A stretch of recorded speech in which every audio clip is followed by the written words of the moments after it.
लोग कहते हैं अरे बाइकआउट से कुछ नहीं होता, बाइकआउट से कुछ नहीं होता। जब मैं कभी कहता हूं कि भाई इसका अरे राजा भाई बाइकआउट भाई होता है, मेरी जान होता है। माइक्रोसॉफ्ट को मैंने एक्सपोज किया रिपोर्ट के जरिए, सोर्स के जरिए, और पूरी दुनिया में तमाम लोगों की ये बात सामने धीरे धीरे आ गई कि माइक्रोसॉफ्ट इजराइल की मदद कर रहा है।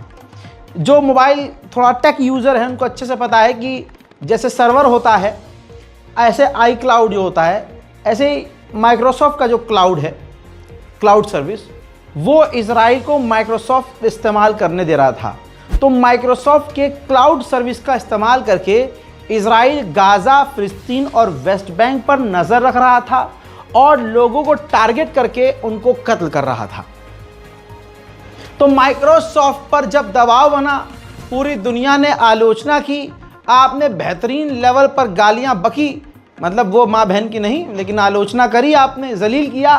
सोशल मीडिया पर पूरी तरह से माइक्रोसॉफ्ट को बैन करने की बात की गई।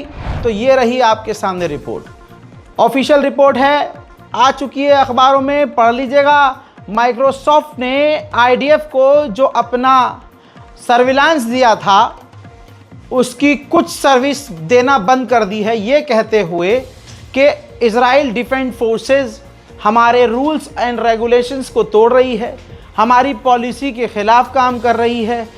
जो ये काम कर रहे हैं हमारे क्लाउड पर, हम अपनी पॉलिसी के ज़रिए उसको आईडीएफ को इजाज़त नहीं दे सकते कि वो ये काम करे। लिहाजा दोस्तों, पूरी तरह से तो नहीं, लेकिन माइक्रोसॉफ्ट ने लगभग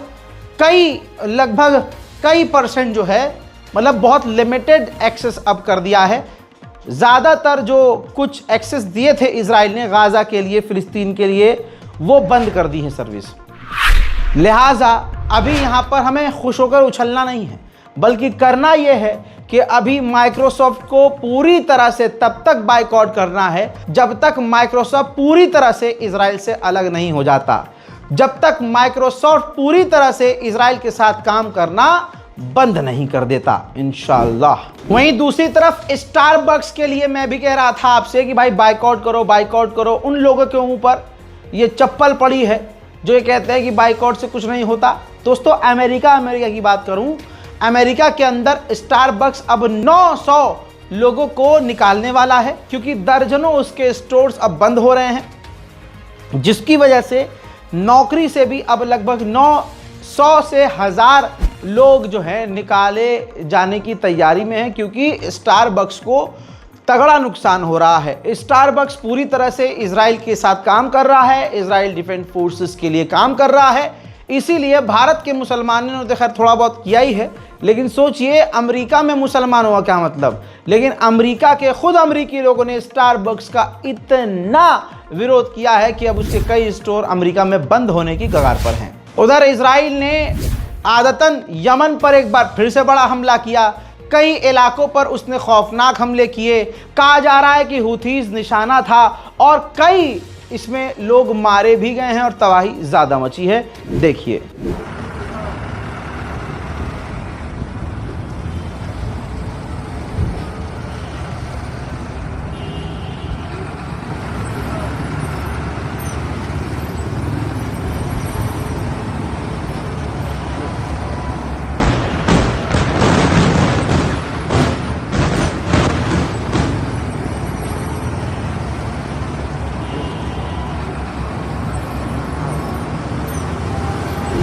हस्बी अल्लाह व निअमल वकील, 8 लोग मारे गए हैं इन हमलों में और लगभग 150 से ज़्यादा लोग बुरी तरह से घायल हैं। यमन पर जब इजराइल ने हमला किया, जिसकी तस्वीर मैंने आपको दिखाई, उसकी तैयारी भी इजराइल ने दिखाई है हमले के बाद। ये देखिए इजराइल के फाइटर जेट किस तरह से खौफनाक बमों से लैस किए जा रहे थे।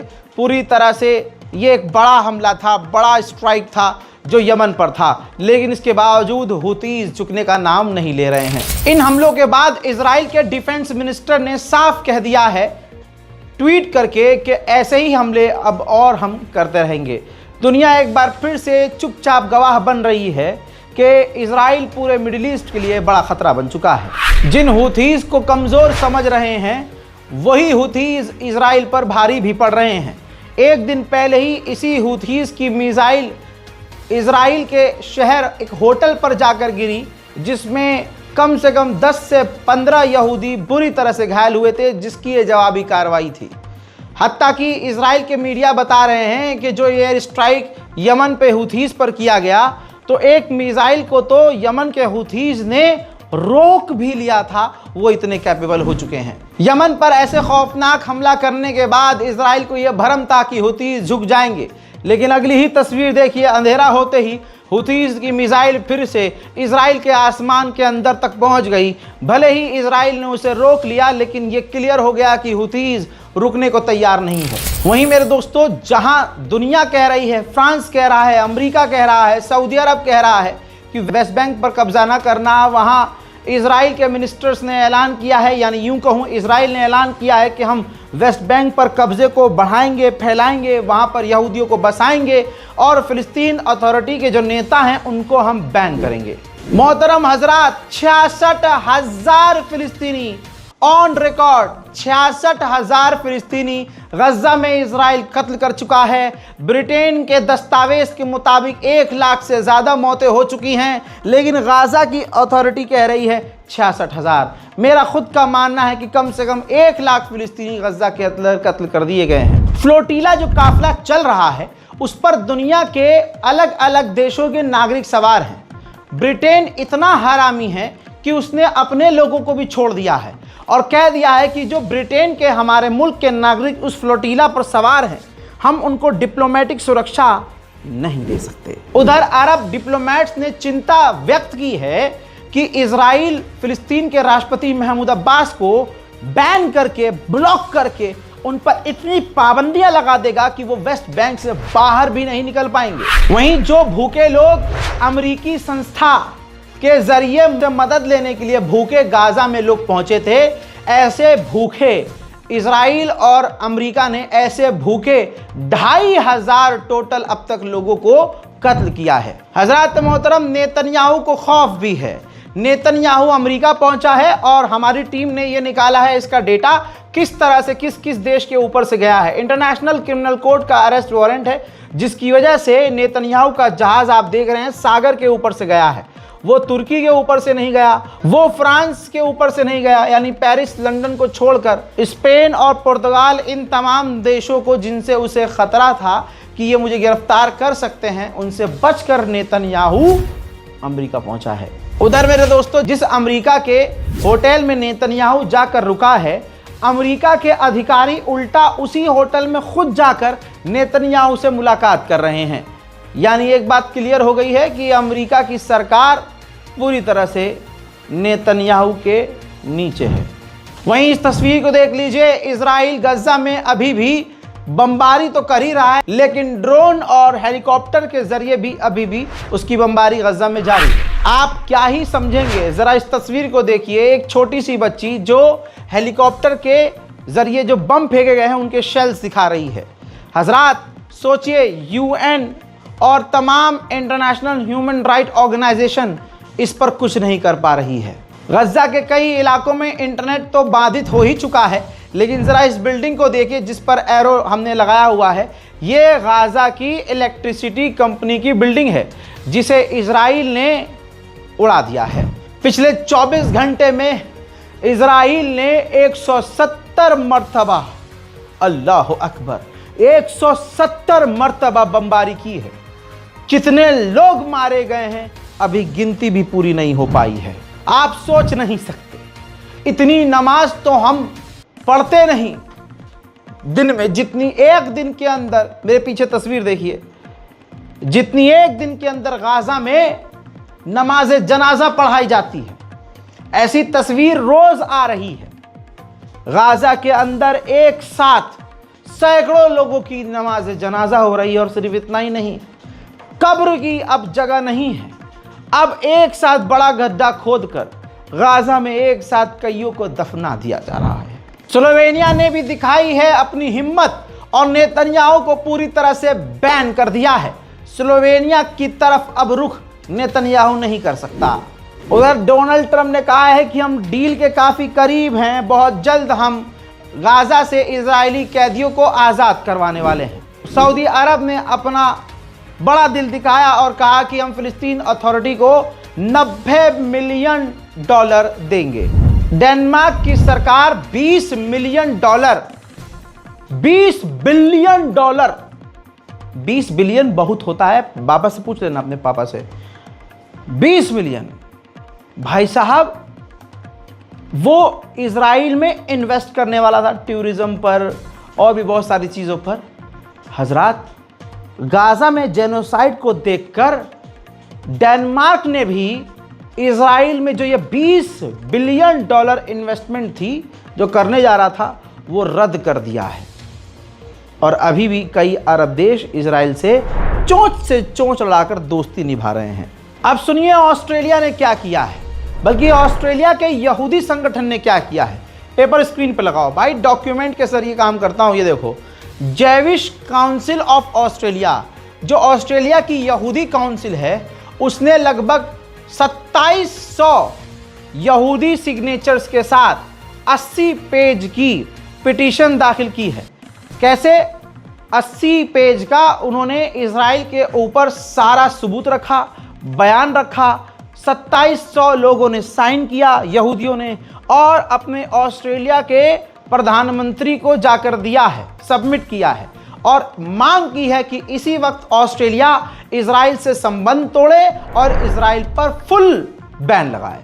हज़रात, दूसरी तरफ इजराइल के सैनिक गज्जा का मजाक तक उड़ा रहे हैं। जरा इस तस्वीर को देखिए। इजराइल के सैनिक ने इंस्टाग्राम पर यह पोस्ट किया है और लिखा है कि गाजा का सनसेट बेस्ट है, और उसके इस मंजर में आप देख रहे हैं गाजा तबाह नजर आ रहा है।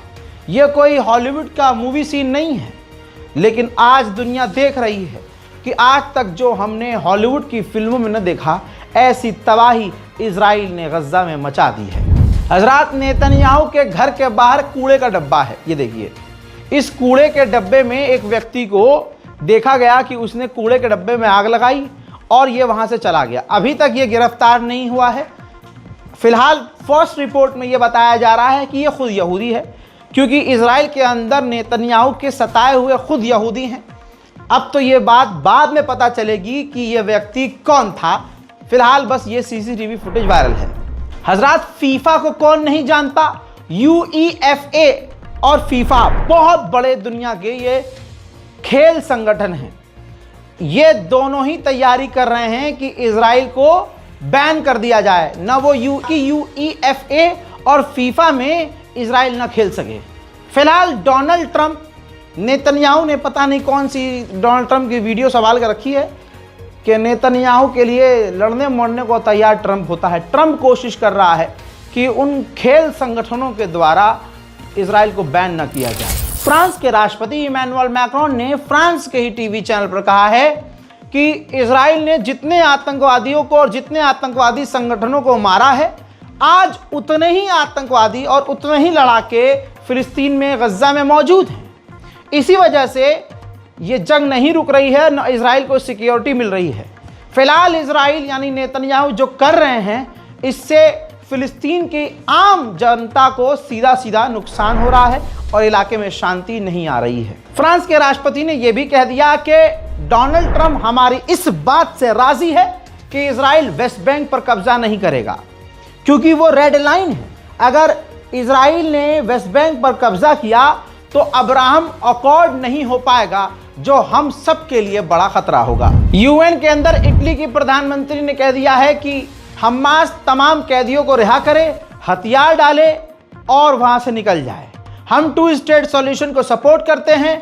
इजराइल के पास अधिकार नहीं है कि वो फिलिस्तीन अथॉरिटी या फिलिस्तीन स्टेट बनने से रोके, और हम 2 स्टेट सॉल्यूशन को सपोर्ट करते हैं। अब इंडोनेशिया के बाद मलेशिया ने ऐलान किया है कि हम भी अपनी फौज गज्जा में तैनात करने के लिए तैयार हैं। अमेरिका की पूर्व वाइस प्रेसिडेंट कामला हैरिस की किताब लॉन्च हो रही थी, तो उनका प्रोग्राम चल रहा था। उसी दौरान वहां पर उनको जलील भी किया गया, जिल्लत तो उठानी पड़ेगी जिंदगी भर। वहीं अमेरिकियों ने कह दिया कि आपकी लेगेसी और आपकी स्ट्रेटजी जेनोसाइड वाली थी, आप जेनोसाइड के समर्थक हैं, ये आपकी औकात है। देखिए पूरा मंजर और शेयर कीजिए इस वीडियो को। Your legacy is genocide. The blood of the Palestinians is on your hands. You pledged your full support for Israel while they shot babies, while they blew babies up, while they burned Palestinians alive. Your legacy is genocide. You care more about protecting an apartheid state than defending the rights of Americans. Shame on you! Shame on you! Shame on you! हजरात मोहतरम, इस barcode का इस्तेमाल इसलिए कीजिए ताकि Gaza और फ़िलिस्तीन की मदद की जा सके और हम जो थोड़ा बहुत कर सकते हैं करते रहें। हजरात, इस रिपोर्ट को शेयर करना बिल्कुल मत भूलिएगा। सबसे अहम चीज़ यह है कि दुआ ज़रूर कीजिएगा। हिंदुस्तान के मुसलमानों के हालात बड़े बदतर हैं, ऐसे ही पूरी दुनिया के मुसलमानों के हालात सही नहीं हैं। सिर्फ मुसलमानों के लिए नहीं, पूरी उम्मत के लिए दुआ कीजिए, क्योंकि हमारे नबी पाक सल्लल्लाहु अलैहि वसल्लम सिर्फ मुसलमानों के लिए नहीं थे, वो पूरी कायनात के लिए थे। तो वो हमें गाली बकें, वो कुछ भी करें, हमें हुजूर का आशिक होने के नाते सिर्फ मोहब्बत की बात करनी है, क्योंकि वो थूक आसमान पर रहे हैं और आसमान पर थूका हुआ वापस उनके मुंह पर आएगा, सूरज पर कोई फ़र्क नहीं पड़ेगा। मेरी बात अच्छी लगी हो तो दुआओं में आखिर में मुझे भी याद रखिएगा और मेरे मरने के बाद दुखी मत होइएगा। जय हिंद।